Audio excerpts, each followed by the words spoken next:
The air in the Sonoran Grand Resort was crisp with citrus and money. Marble floors gleamed under my heels as I stepped into the lobby, dragging behind me a Louis Vuitton suitcase filled with resort wear and carefully selected gifts, each one picked with a different family member in mind. Nate's favorite comic books, Caroline's perfume, a new cashmere wrap for Denise.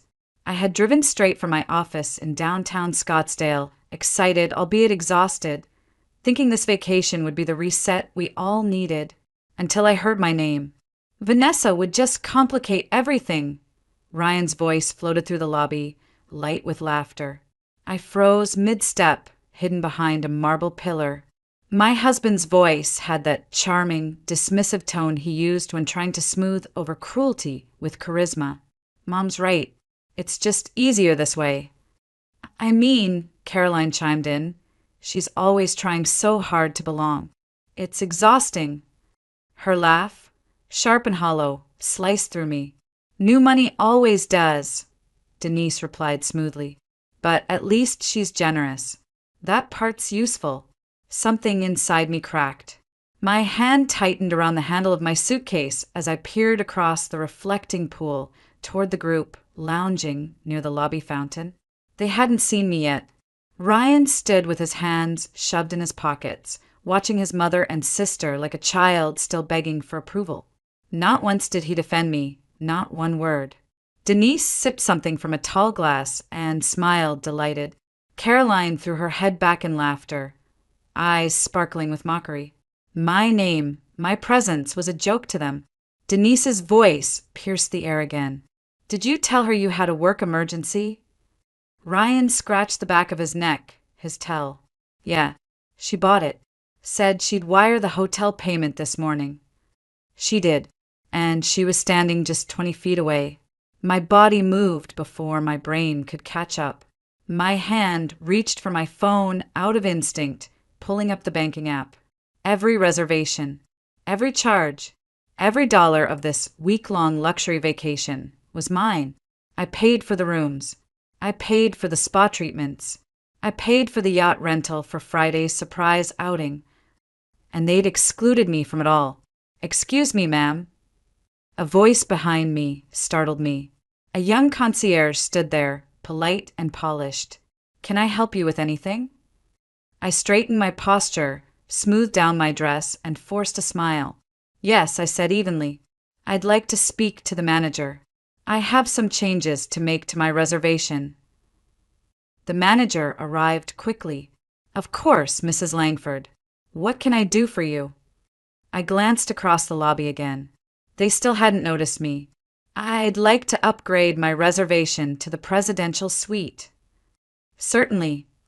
And I'd like to cancel the other rooms under my account. All 5 of them. The manager blinked. All 5?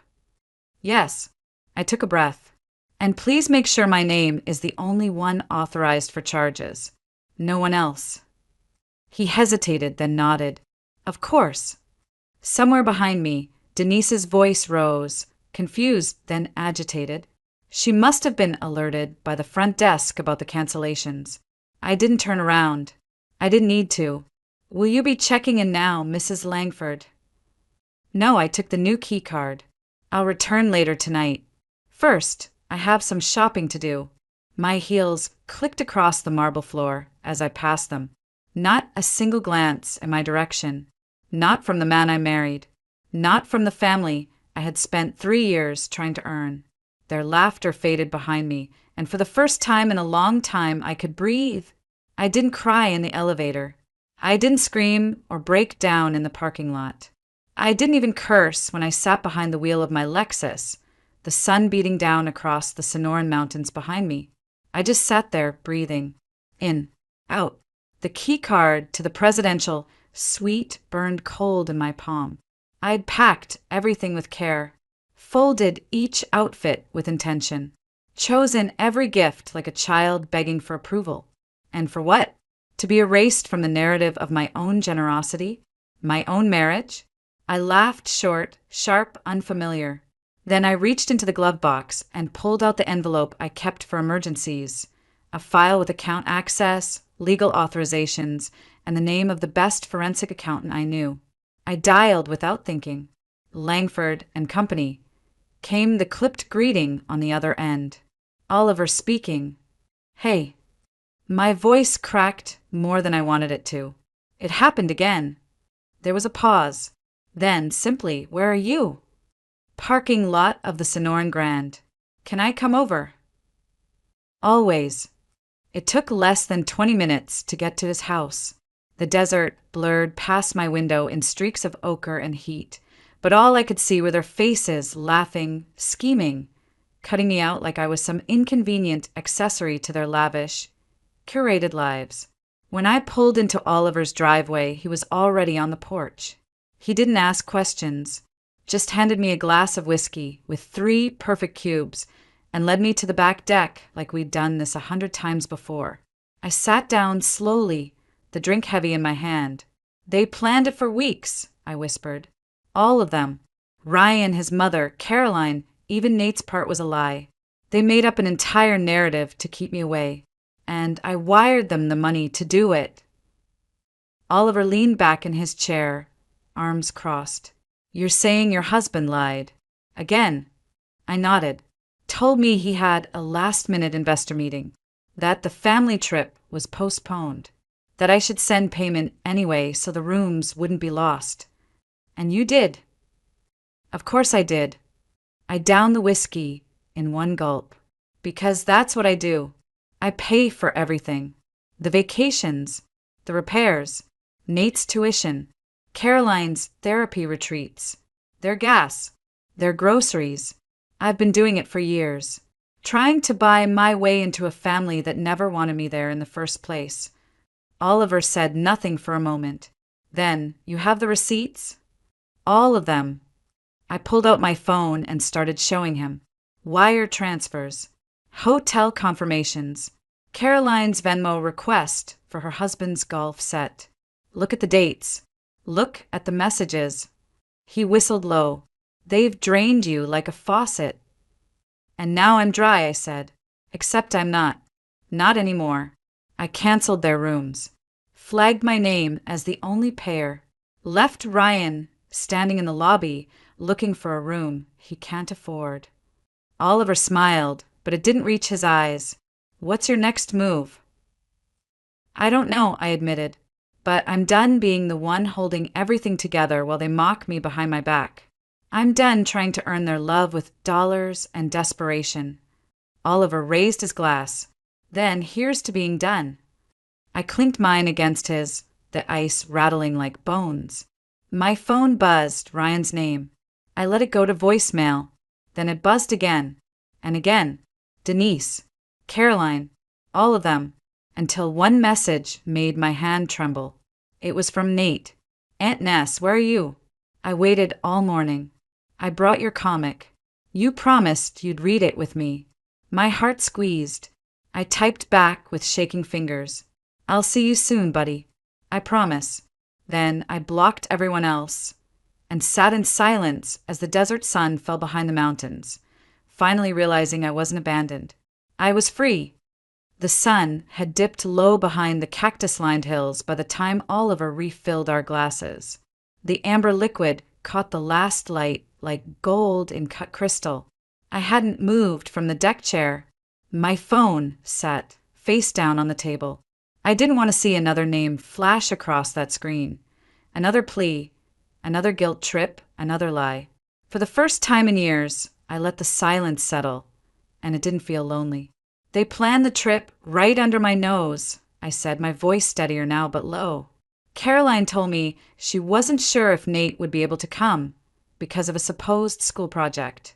Ryan lied about a work trip. Denise said she might be going in for surgery, and the whole time they were booking spa appointments and renting boats with my money. Oliver didn't flinch, just sipped slowly. And you kept writing the checks.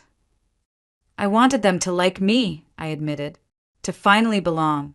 I thought if I gave enough, they'd let me in. Not as the outsider with no pedigree, not as the girl from foster homes, but as someone they could accept. You know what Denise said to me when Ryan proposed?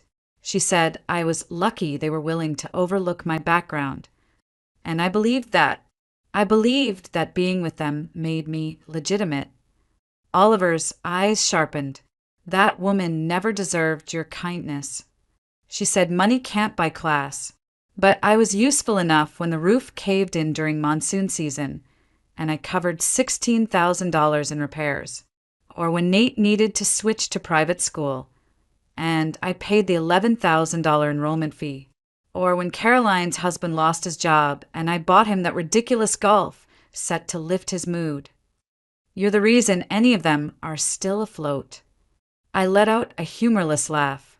Ryan hasn't held a job longer than 6 months since we got married. Every time he quits, it's because he's reassessing his purpose. Meanwhile, I run a company with 47 employees, carry a board of investors, and keep my books so tight my accountant thanks me in quarterly emails. Oliver nodded. So are you ready? For what? To stop playing the part. Stop trying to earn love with spreadsheets and wire transfers. Stop being the polite daughter-in-law who smiles while they bleed you dry. I looked at him. You think I haven't tried?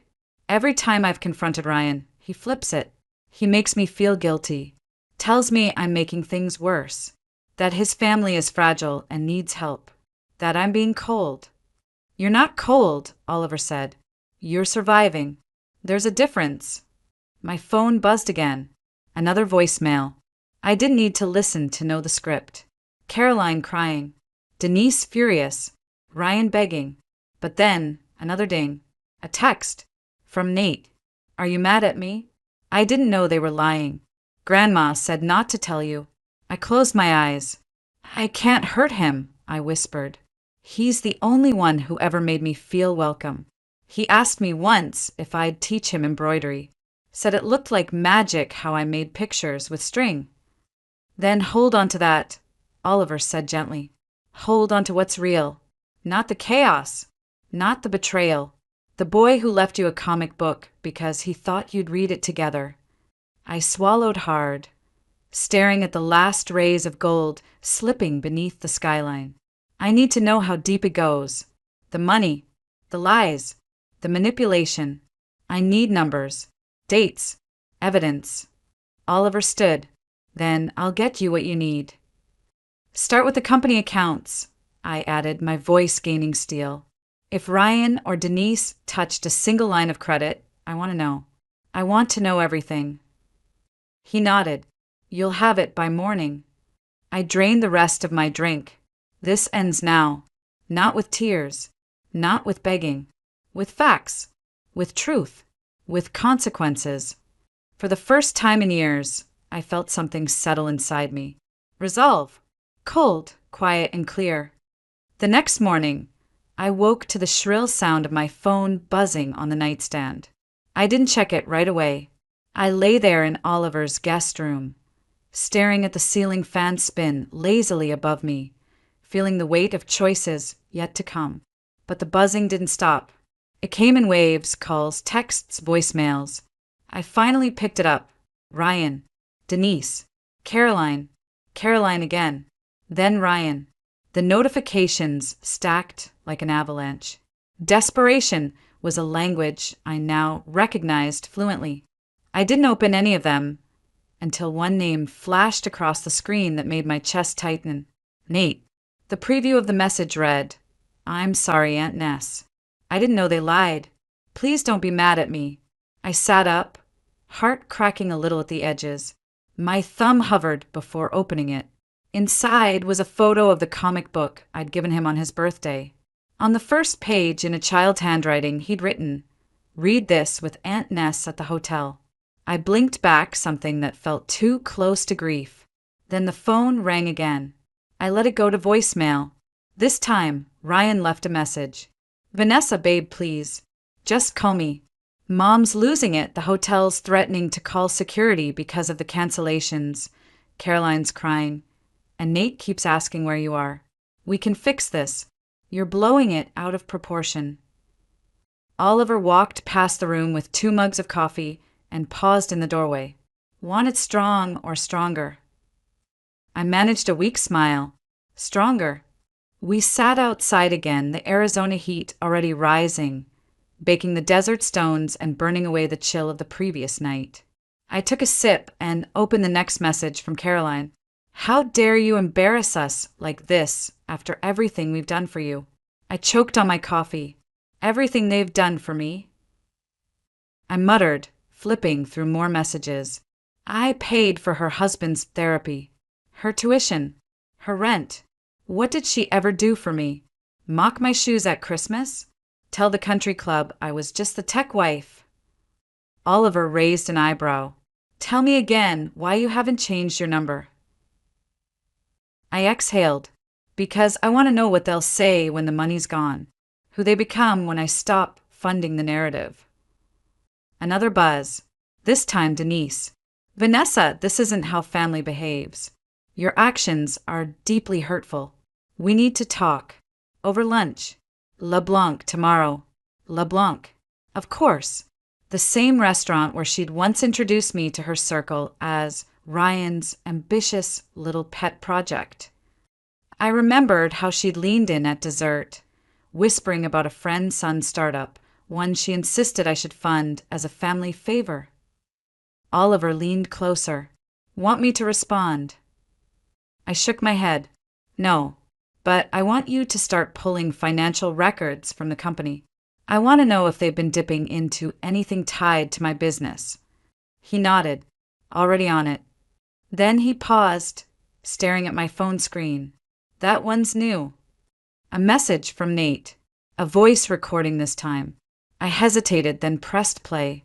Aunt Ness. Grandma said I shouldn't talk to you. She said you don't want to be in our family anymore. But I don't believe her. You gave me the comic, and you said we'd read it together. And I saved your seat at breakfast, just in case. My throat burned. I didn't cry. Not yet. I stared into the desert heat until the mountains blurred. They're using him, I said hoarsely, to manipulate me. Oliver didn't respond with sympathy. He didn't offer soft words. He said, then don't let them win. I looked down at the phone again, Nate's recording still lingering in my ear. No, I whispered. Not this time.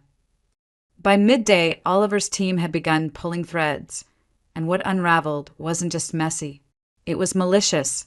He called me into his office upstairs, where 2 monitors glowed with spreadsheets and transfer logs. You might want to sit down, he said, already knowing I wouldn't. I stood behind his chair, arms folded, spine straight. I had spent years bending, smiling through comments, overlooking slights, wiring money with a hopeful heart. That version of me was gone. He clicked open the first document. This is your mother-in-law's emergency card, the one you gave her last year when she said she couldn't afford her blood pressure meds. I nodded. The red card. Oliver zoomed in. In the past 12 months, she's used it at Riverbend Casino 43 times. My heart thudded. How much? 40,000. Give or take. My jaw clenched, but I said nothing. He opened another tab. And this one's worse. Last month, she transferred $20,000 from one of your personal accounts to Caroline's checking. She told me it was for Nate's school laptop, I muttered. She spent it at a luxury spa retreat in Sedona. Caroline tagged herself in the eucalyptus sauna. I didn't respond. I couldn't. There's more, Oliver said carefully, like peeling back the next layer of rot. Caroline, her husband's recent investment opportunity. He's funneled over 10,000 of your money into a cryptocurrency scam. My stomach churned.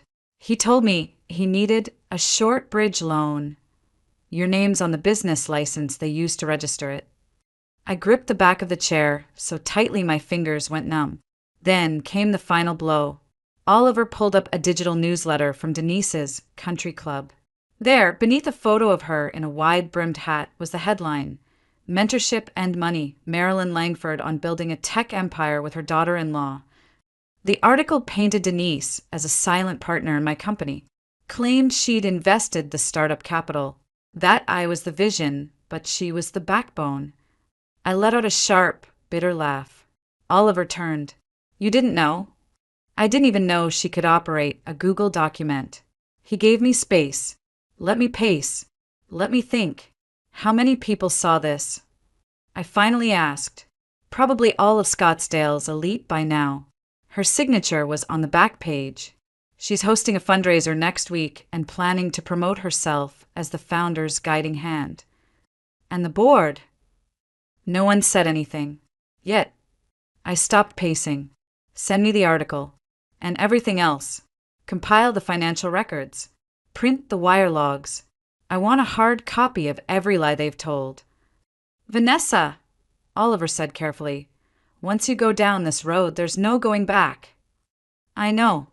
He stood and handed me the flash drive. Then it's time to choose.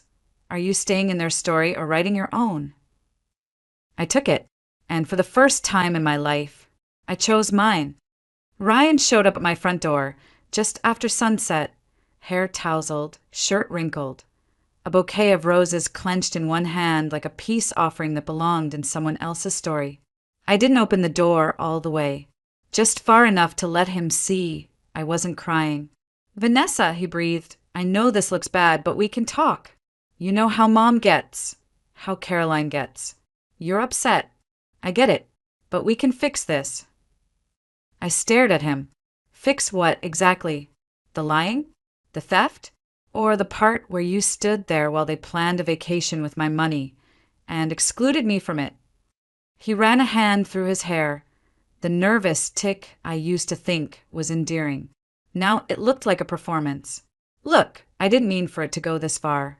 It was supposed to be a surprise for your birthday. They panicked when the rooms got canceled. They panicked, I repeated flatly. I mean, technically you did cancel everyone's rooms, because I paid for everyone's rooms. He swallowed. Still, we didn't think. No, I cut in. You didn't, and you haven't in a long time. He shifted. Can I come in? No, his brows lifted. You're serious? I'm dead serious. Behind him, a car door slammed. Caroline marched up the steps, mascara smudged, phone clenched in one fist like a weapon. You froze our accounts, she snapped. Yes. Nate's tuition is due next week. Which is interesting, I said, stepping out onto the porch and closing the door behind me, because I was just reviewing the transfers from the education fund. Seems your mother redirected several of them into her personal account. Caroline's mouth opened, but no sound came out. Ryan blinked. That can't be right. Check the logs, I said, holding up a printed spreadsheet.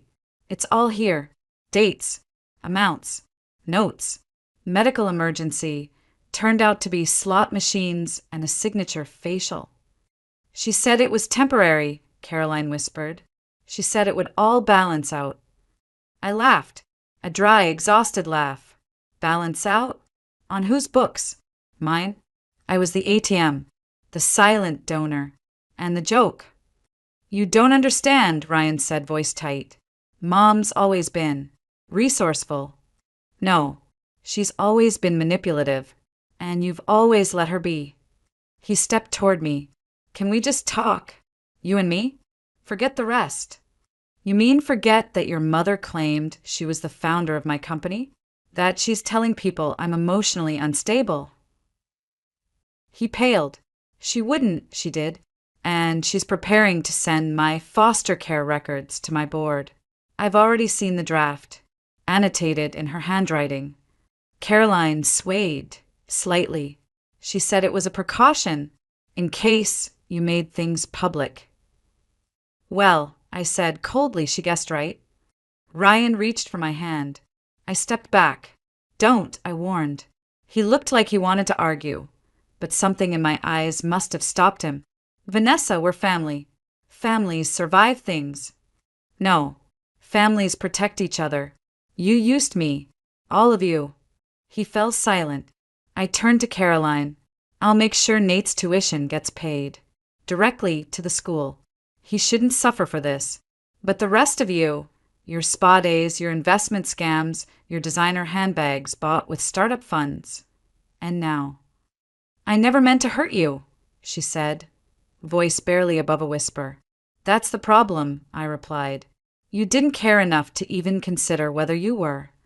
Caroline looked down.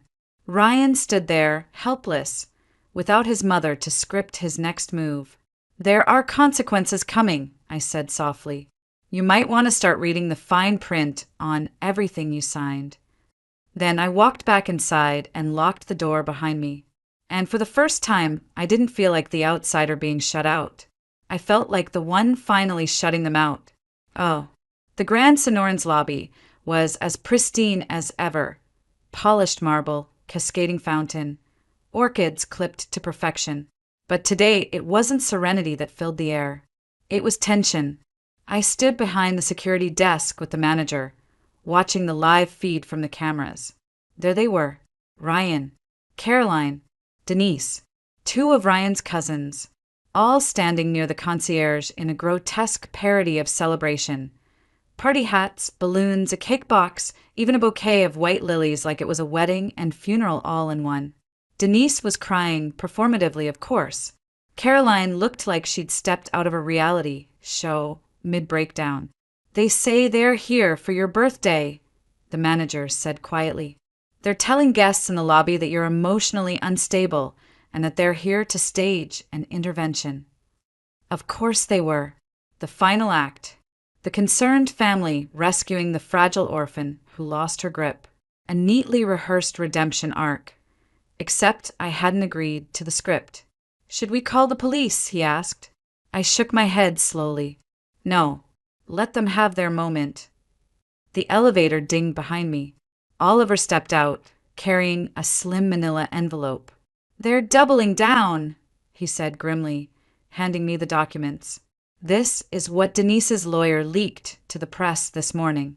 Inside, photocopies of old foster records, psychological evaluations from when I was 12, reports from social workers, annotated again in Denise's handwriting. Too emotionally reactive, unfit for high-stress leadership, reluctant to form attachments. There were sticky notes on some of the pages. One read, potential liability if exposed to investors. I looked at Oliver. They're trying to erase me by rewriting my story. He met my eyes. Then write it yourself. And I did. I walked into that lobby, heels clicking, shoulders square, silence falling as every pair of eyes turned to me. Ryan stepped forward first, smiling like we were lovers reunited in a Hallmark special. Vanessa, he began. Sweetheart, we're here for you. Like you were there when you lied about a work trip so you could spend my money in Cabo. He faltered. Caroline clutched her phone closer to her chest. I heard everything, Ryan. You said I'd make it complicated. You said I didn't belong. You all did. Denise took a step forward, voice trembling like a wounded matriarch. Vanessa, we didn't mean to forge my signature on a second mortgage for a house I paid for. Didn't mean to funnel tuition money into your casino account. Didn't mean to claim you built my company. The crowd had gathered now. Phones raised, whispers spreading. You're humiliating yourself, Caroline hissed. No, I'm telling the truth, I said calmly. You want to talk about instability? Let's talk about exploitation. About how you drained my accounts. About how you mocked my background while living off everything I worked for. Ryan lunged forward, grabbing my arm. You're having an episode. You need help, I wrenched away. Touch me again, and I'll add assault to the charges. Oliver moved in, but I held up a hand. I didn't need anyone to speak for me anymore. I reached into my bag and pulled out the USB drive, held it up. 3 years of receipts, emails, bank statements, messages, recordings. Every single time you asked me to fix your lives with my money while treating me like an outsider. Ryan's face drained of color. This isn't the place. This is the perfect place, I said, loud enough for the entire lobby to hear. Because you wanted a scene, and now you have one. That's when Nate's voice cut through it all. Is it true? He called out. Everyone turned. He stood in the entrance, still in his baseball uniform, dust on his cleats, cap in his hands. Is that why Grandma's in jail? Because she stole from Aunt Ness. The silence was immediate, heavy. I stepped forward, kneeling slightly to meet his eyes. Yes, sweetheart, it's true. And I'm so sorry you had to hear it like this. But we're family, he said, looking between us all. My voice broke, just enough to feel human. Family means protecting each other, not using each other. And sometimes, Nate, it means walking away from people who keep hurting you. Denise let out a wail. Ryan's mouth moved, but no words came. Caroline took off her party hat, and I turned to face the phones, the audience, the people craving drama. You wanted a story? I said, here's mine. And then I walked out, past the fountain, past the concierge desk, past the woman I used to be. Free. The next morning, my divorce papers were signed. I stared at them as the ink dried, the legal language, stark and final, like the closing scene of a play I should have left years ago. Ryan didn't show. He sent a text instead. 3 words. You'll regret this. I didn't respond. I was done explaining to people who never listened in the first place. A few hours later, a small package arrived on my doorstep. No note, no return address. Inside, my old foster care files. A manila envelope, stamped private, now returned to sender. On top, a yellow sticky note in Denise's meticulous handwriting. She wants you to know she's sorry. Sorry. The word rattled in my chest like a coin dropped in an empty bowl. Too late. Too late. I didn't open the files. Instead, I went to the living room, pulled out the embroidery, hoop that had once belonged to my mother, the last real family I had before the Langfords. The pattern was unfinished, thread dangling like interrupted thoughts. I stared at it for a long time, then began a new section. Something original. Something mine. Bright, imperfect, stubborn. Like me. That afternoon, I walked into Nate's school gym for his baseball game. The bleachers buzzed with weekend chatter. Coffee cups, foam fingers, siblings screaming. No one seemed to care about viral hotel videos or trending hashtags. Yesterday's scandal had already been replaced by today's gossip. I found a seat in the front row. Ryan wasn't there.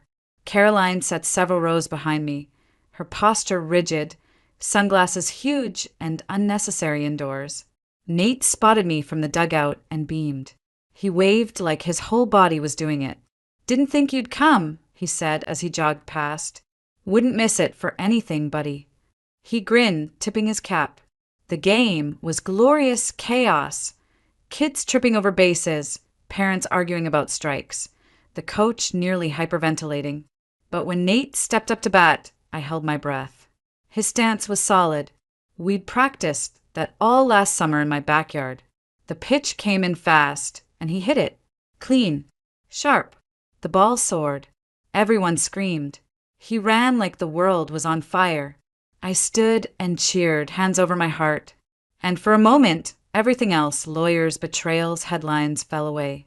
Later, as the field emptied, I spotted something near home plate. A folded paper.